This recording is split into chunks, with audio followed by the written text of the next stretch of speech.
Watch and see what the Lord can do in this episode of 5 Minutes Closer. I'm Vaughn Weatherford, and this is 5 Minutes Closer. For the next 5 minutes, let's explore some biblical truths and apply them to your life. No podcast, including this one, can transform your life or give you what you really need. Only Jesus can do that. You can find out why in what I've called the first five episodes of 5 Minutes Closer. Each following episode explores scriptural truths that, if you follow them, will bring you 5 minutes closer to the person God created you to be. Let's see if we can get you 5 minutes closer. No one could blame Moses for losing patience with the Israelites. They had done nothing but complain since leaving Egypt. In the 11th chapter of Numbers, Moses had had enough, beginning with verse 21.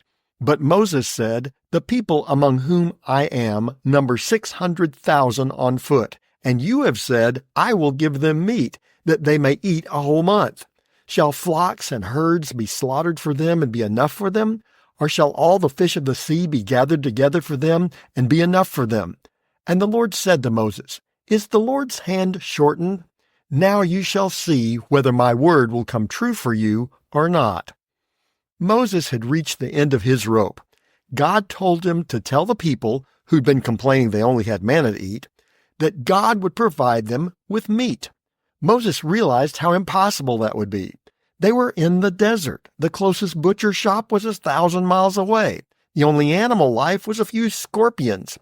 Providing meat was impossible, and it was, for Moses. Notice how Moses phrases his complaint. "You have said, I will give them meat." Moses was correct in saying that he couldn't give the people any meat. He had none to give.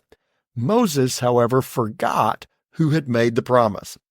I got in line for a movie once. I waited for almost an hour before I realized I was standing in the line for people who already had their tickets. The line to purchase tickets was on the other side of the theater, and by the time I realized my mistake, the movie tickets had sold out. Moses' problem was that he was standing in the wrong line. Moses complained to God that he couldn't provide enough meat for all of the people of Israel, and Moses was right. Moses couldn't come up with all of that meat, no matter what he did. But Moses wasn't the one providing the meat. God would provide the meat. We can be tempted to do the same thing.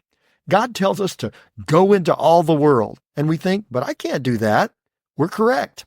What we forget is that we are not the ones who will do it. God is going to go to all the world through us. God doesn't ask us to do the impossible. He asks us to believe Him, and He will do what is impossible for us. God answered Moses with a question and a promise. He said, "Is the Lord's hand shortened? Now you shall see whether my word will come true for you or not."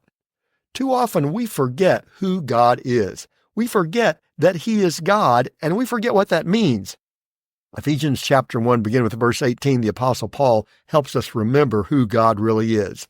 "Having the eyes of your hearts enlightened, that you may know what is the hope to which He has called you, what are the riches of His glorious inheritance in the saints, and what is the immeasurable greatness of His power toward us who believe, according to the working of His great might, that He worked in Christ when He raised Him from the dead and seated Him at His right hand in heavenly places, far above all rule and authority and power and dominion, and above every name that is named, not only in this age, but also in the one to come.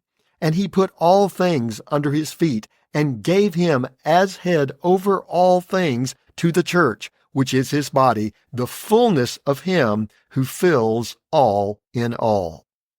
Whatever you face, whatever the obstacle, whatever you think will keep you from doing God's will, God's power is greater still. Never forget that He is God, because now you're 5 minutes closer.